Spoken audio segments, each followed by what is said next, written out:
Noontime Balita uban ni Adone Decena.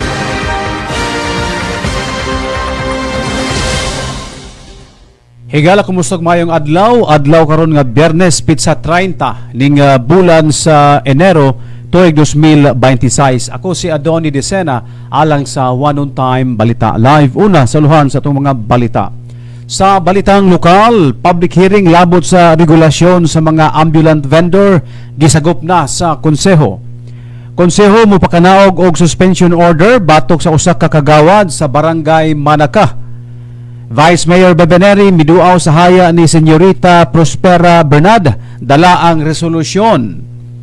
Attorney John Fernandez mipaklaro labot sa dismissal issue sa pito ka Osamis PNP personnel. Sa balitang regional, anti-Marcos protesters sa Cebu City sikop sa mga pulis human nagpahigayon og rally. Duha ka individual sikop sa City Police human mapalitan og e-cigarette nga gituohang adunay sagol nga marijuana og mga bipad sa Tapul Sulu gibansay sa Arnis og Aikido. Detalye sa atong mga balita sa One Time Balita Live human lang nini.